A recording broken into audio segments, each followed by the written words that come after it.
साहित्य की आड़ में इतिहास की कब्र खोदना गलत है। साहित्य की आड़ में इतिहास की कब्र खोदना गलत है। अपनी रसूख के लिए किसी नामचीन को बदनाम करना गलत है। इन्हीं शब्दों के साथ मैं डॉक्टर हर्षवर्धन की क्लासेज में आपका स्वागत करता हूं। और आज मैं सोशियो हिस्टोरिकल इशू जो इन दिनों बिहार की राजनीति से लेकर केंद्र की राजनीति तक में एक हॉट केक इशू बना है, उस पर आपको लाना चाहूंगा और इसी पर चर्चा और परिचर्चा में रखूंगा। मित्रों, जैसा कि विदित है कि इन दिनों अशोक बनाम औरंगजेब के नाम को लेकर बिहार में राजनीतिक सरगर्मी बढ़ी हुई है और अशोक बनाम औरंगजेब के नाम को लेकर बिहार का सियासी पारा चढ़ते जा रहा है। यह एक तरह से ऐतिहासिक भूचाल बिहार की राजनीति में है। सवाल उठता है कि इस ऐतिहासिक जो भूचाल है उसके बैकग्राउंड में अगर हम जाते हैं, नेपथ्य में जाते हैं, तो विवाद का कारण क्या है। तो दरअसल मित्रों, एक रिटायर्ड सीनियर आईएएस अधिकारी डीपी सिन्हा ने 2012 और 13 में एक अपनी नाटकीय कृति लिखी। उस नाटकीय कृति का नाम सम्राट अशोक रखा। यह नाटकीय कृति सम्राट अशोक को 2021 में भारत सरकार ने साहित्य का अकादमी पुरस्कार दिया। यह डीपी सिन्हा साहब बीजेपी के कल्चरल कन्वेनर हैं नेशनल लेवल पर, और जब यह किताब सम्राट अशोक नाटक साहित्य अकादमी पुरस्कार से नवाजा गया तो इसकी समीक्षा शुरू हुई और इस समीक्षा उपरांत इसके कई पेज नंबर 79, 189 और कई पेजों पर सम्राट अशोक की तुलना औरंगजेब से की गई है और औरंगजेब की तरह ही इसे एक अताताई क्रूर शासक बताया गया है। उन्होंने अपनी नाटकीय कृति सम्राट अशोक में अशोक को बदसूरत, क्रूर, पत्नी हंता, भ्रातृहंता, चंडाशोक और कालाशोक नामक कई उपाधियों से नवाजा है। कहा है कि जिस प्रकार से औरंगजेब का शासनकाल क्रूरता के लिए जाना जाता है, हत्याओं के लिए जाना जाता है, रक्त पिपासु उसे माना गया है, उसी तरह से अशोक भी सत्ता के लिए कई लोगों का खून बहाया, रक्त को बहाया, तो उन रक्तों में से कई उनके अपने रिश्तेदारों के भी खून थे। यानी कि रिश्तों की भी खून की कद्र अशोक को नहीं रह गई थी सत्ता को हथियाने और हड़पने में। क्या सच है और क्या गलत, इसी हकीकत और फसाने की सच्चाई जानने के लिए हम कुछ ऐतिहासिक दस्तावेजों को खंगालने की कोशिश करेंगे, चेष्टा करेंगे कि जो हमारे लेखक हैं डीपी सिन्हा साहब, उन्होंने ऐसे शब्दों का चयन कैसे कर दिया। एक लेखक का सबसे बड़ा पैमाना और मानदंड उसकी विद्वता होती है। एक लेखक की सबसे बड़ी पहचान उसकी सामाजिक समरसता होती है। एक लेखक की सबसे बड़ी पहचान उसकी दूरदर्शिता होती है, ताकि उस दूरदर्शिता के सहारे वो समाज को एक नई दशा और दिशा दे सके। सच्चाई और फसाने के बीच अगर हम ऐतिहासिक साक्ष्यों को खंगालते हैं तो कहीं से बौद्ध साहित्य को भी खंगालते हैं, तो कहीं से अशोक के बारे में इतने क्रूर शब्दों का प्रयोग नहीं किया जा सकता है और ऐसा करना न्याय संगत नहीं दिखता है। यह गैर मुनासिब होगा जैसा शब्दों का चयन डीपी सिन्हा साहब ने किया है। डीपी सिन्हा साहब ने जो बातें कही वो बिहार की राजनीतिक सियासी पारा को चढ़ा दिया है और जनता दल यू जो कि बिहार की सत्तारूढ़ पार्टी है जिसका गठबंधन बीजेपी के साथ है, उन्होंने बीजेपी के नेताओं से आग्रह किया है कि इनका जो सम्मान है साहित्य अकादमी पुरस्कार, इसको वापस कर लिया जाए और इनके नाटक को सम्राट अशोक को प्रतिबंधित कर दिया जाए। ये जनता दल यू के नेताओं की मांग है। जनता दल यू के नेताओं के भी ऐतिहासिक सोच बढ़ने लगे हैं, उनको भी इतिहास खंगालने का एक मौका इसी बहाने मिल गया है। अब इसका स्टैंड बीजेपी क्या लेगी नहीं लेगी यह तो भविष्य के गर्भ में है, लेकिन अगर हम ऐतिहासिक साक्ष्यों को खंगालते हैं ताकि हमारे जब कोई इंटरव्यू में या हमारे कोई ग्रुप डिस्कशंस में यह मुद्दा आ जाता है तो इस मुद्दा को हम जो है कॉन्स्टिट्यूशनल फ्रेमवर्क में और साथ ही साथ हिस्टोरिकल फ्रेमवर्क में कैसे कस कर रखेंगे ताकि हमारा अप्रोच एक बैलेंस अप्रोच की तरह दिखे। तो मित्रों, यहां पर हम उदाहरण के तौर पर प्रोफेसर डॉक्टर जोगेंद्र मिश्रा जो कि एक नामी गिरामी इतिहासकार रहे हैं, उनकी किताब है Bihar the world outside India, Bihar the world outside India को देखेंगे। उसके बाद प्रोफेसर डॉक्टर आर के दिवाकर, प्रोफेसर डॉक्टर आर के दिवाकर हैं, इनकी एक रचना है Bihar through the ages, Bihar through the edges.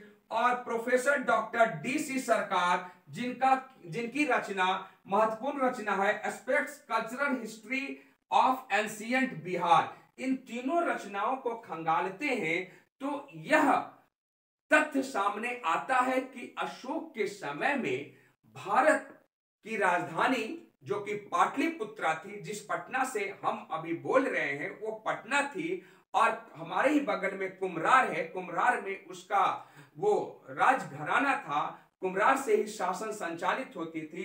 अगर इन तीनों ऐतिहासिक दस्तावेजों को खंगाले तो कहीं से अशोक के बारे में इतनी क्रूरता भरे शब्द नहीं मिलते हैं। बौद्ध साहित्य को भी अगर हम खंगाले तो कहीं से क्रूरता भरे शब्द नहीं मिलते हैं। हाँ, जो एक महत्वपूर्ण बात आती है यह सत्ता का शायद चरित्र ही है कि कभी कभी सत्ता को हथियाने के लिए अपनों का बलिदान देना पड़ता है। तो ये एक ऐतिहासिक साक्ष्य है। इस ऐतिहासिक साक्ष्य के आधार पर हम किसी भी शासक के पूरे शासन काल को क्रूरता का परिचायक नहीं मान सकते हैं।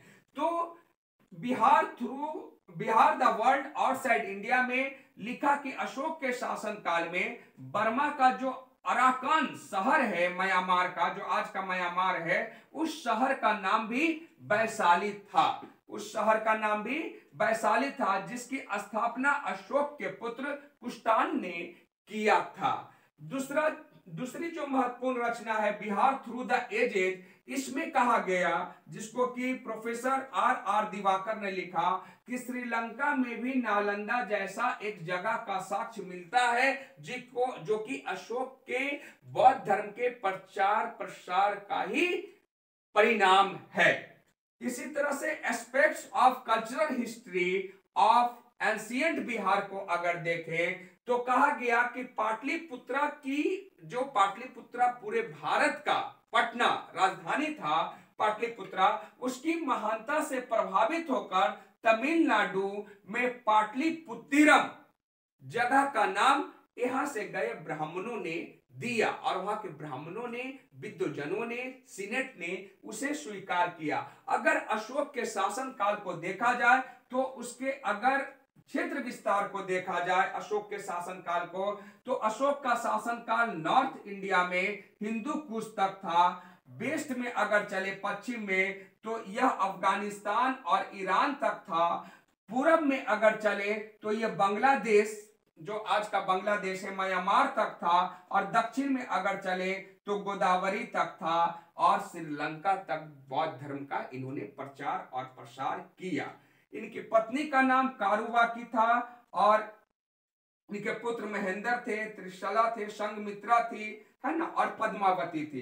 कहने का तात्पर्य है मित्रों कि अशोक का शासनकाल में मौजूदा वर्ल्ड के मतलब मौजूदा दुनिया के 4 देश समाये हुए थे, यानी कि साम्राज्य का जो विस्तार था अशोक के शासन काल में वह आज के भारत के क्षेत्रफल के करीब जो 32.87 लाख वर्ग किलोमीटर तक था, जो कि मौजूदा भारत का 1.5 गुना ज्यादा था। जो भारत का भी मौजूदा क्षेत्रफल है उसका 1.5 गुना ज्यादा ये मौर्य राजवंश का शासन में इसका क्षेत्रफल था। अब सवाल उठता है कि अशोक जब इतना महान था तो फिर डीपी सिन्हा साहब ने ऐसे शब्दों का चयन क्यों किया? तो डीपी सिन्हा साहब का भी अपना लॉजिक है, जो कि उन्होंने बीबीसी हिंदी पर अपनी बात को कहा, और उसमें डीपी सिन्हा साहब ने तिब्बती लेखक डॉक्टर तारानाथ, जो कि इतिहासकार रहे हैं, के हवाले से यह बताया कि दोनों शासक अपने शुरुआती जिंदगी में कई पाप किए और फिर उन्हें छिपाने के लिए उन्होंने अति धार्मिकता का सहारा लिया। मित्रों, मैंने पहले भी बताया आपको कि ये सत्ता का चरित्र होता है कि कभी कभी अपने लोगों का बलिदान भी सत्ता प्राप्ति के लिए देना पड़ता है। ये ऐतिहासिक तथ्य है, लेकिन इसके आधार पर पूरे शासनकाल को गलत ठहराना बहुत बड़ी गलती है। अब सवाल उठता है कि अभी भारतीय अगर इतिहास को हम देखें तो इसमें 2-3 सम्राट ही हैं जो कि द ग्रेट की श्रेणी में आए, जैसे कि Akbar the great, Ashoka the great, और थोड़ी देर के लिए माने वैश्विक पटल पर चले तो अलेक्जेंडर द ग्रेट, है ना, इनको द ग्रेट की उपाधि दी गई है। अब अशोक के शासन काल में ऐसी कौन सी चुनिंदा शासनिक या प्रशासनिक खूबियां थी जिसको कारण उन्हें अशोका द ग्रेट की उपाधि दी गई? तो 5 ऐसे महत्वपूर्ण साक्ष्य जो कि आप किसी भी साक्षात्कार में, किसी भी ग्रुप डिस्कशंस में या किसी भी बौद्धिक मंच से इन तथ्यों को, इन तर्कों को रखेंगे तो निश्चित तौर पर आपका पक्ष मजबूत होता दिखाई देगा। जो पहला 5 देन था अशोक का, उसमें पहला जो इसका देन था वह था लोक कल्याणकारी राज्य की स्थापना। लोक कल्याणकारी राज्य की स्थापना। दूसरा जो इसका देन था वह था वैश्विक शांति प्लस ग्लोबल विलेज की अवधारणा, जो आज हम देख रहे हैं, ग्लोबल विलेज की अवधारणा। तीसरी जो महत्वपूर्ण देन थी अशोक के शासनकाल में वह था धर्मनिरपेक्षता। है ना। धर्मनिरपेक्षता के अंतर्गत अशोक ने एक महत्वपूर्ण बात कही थी कि जो कि बौद्ध धर्म में है, विनय सुत्त पिटक में है, कि राजा का कोई भी धर्म हो सकता है, इसके लिए उसको बाध्य नहीं किया जा सकता है। राजा एक व्यक्ति है, उसका कोई भी धर्म हो सकता है, लेकिन राज्य का कोई धर्म नहीं होगा। तो अगर हम सेकुलरिज्म को मौजूदा इंडियन कॉन्स्टिट्यूशन के फ्रेमवर्क में देखें, इंडियन कॉन्स्टिट्यूशनल पर्सपेक्टिव में देखें, तो सेकुलरिज्म का मीन्स क्या होता है मित्रों? सीधी सी बात है, the state has no religion, मतलब राज्य का अपना कोई धर्म नहीं होगा। तो ये बातें जो आज हमारे संविधान की प्रस्तावना में वर्णित है, जिसको माननीय सर्वोच्च अदालत, सब सुप्रीम कोर्ट रह रहकर संसद व्याख्या करती है, तो वो अशोक के शासनकाल यानी कि 269 ईसा पूर्व से लेकर 232 ईसा पूर्व में ही अशोक ने इस परिकल्पना को स्थापित कर दिया था कि राज्य का अपना कोई धर्म नहीं होगा। और यही धर्मनिरपेक्षता का सबसे बड़ा सबूत है, सबसे बड़ा साक्ष्य है, सबसे बड़ा गवाही है कि राज्य का अपना कोई धर्म नहीं होने, यानी कि एक राज्य के क्षेत्रफल के अंतर्गत जितने धर्म हैं उन सारे धर्मों को समान अधिकार और समान हक और हुकूक प्राप्त होगा। यानी कि स्टेट हैज नो रिलीजन, यानी कि धर्मनिरपेक्षता का सिद्धांत उसने दिया। चौथी जो महत्वपूर्ण बात उन्होंने कहा वो कहा सामाजिक समानता और विधि के समक्ष समानता, यानी कि all are equal before the law, जो कि हमारे आर्टिकल 14 फंडामेंटल राइट्स के तहत और प्रिम्बल के तहत वर्णित है कि सामाजिक समानता की बात कही गई है और कानून के समक्ष समानता की बात कही गई है। और जो 5वीं महत्वपूर्ण देन हम लोग दे सकते हैं वह है देश की एकता प्लस अखंडता, यानी कि हमारी देश की एकता और अखंडता से क्या तात्पर्य हुआ? हमारी संप्रभुता। और आज जो भारत के संप्रभुता की सबसे बड़ी पहचान है वह पहचान हमारा अशोक स्तंभ ही है, जो कि हमारे इंडियन सॉवरेनिटी को मैनिफेस्ट करता है, प्रेजेंट करता है। तो ये 5 दिन जो था वो अशोक के शासन काल का था। इस 5 दिन के आधार पर हम अशोक को अशोक द ग्रेट की श्रेणी में रख सकते हैं। सत्ता का कुछ चरित्र ऐसा होता है जिसके कारण कभी कभी अपने लोगों की बलिदान देने पड़ती है, क्रांतियां होती हैं, रक्त बहाना पड़ता है, जैसे कि कलिंगा युद्ध में अशोक ने किया। और कलिंगा युद्ध के बाद अशोक का ऐसा हृदय परिवर्तन होता है मित्रों कि वो बौद्ध धर्म का अनुयायी हो जाता है। अपनी पुत्री संघमित्रा को और अपने पुत्र महेंद्र को पूरे देश दुनिया में भेज देता है कि जाकर बौद्ध धर्म का प्रचार कीजिए, प्रसार कीजिए। यानी कि बुद्धम शरणम गच्छामि मीन्स टू से शांति, सद्भाव और प्रगति। और गौर से देखें तो भारतीय संविधान की हमारा दर्शन, हमारे लोकतंत्र का फिलॉसफी भी यही है कि शांति, बोधगम्यता और प्रगति।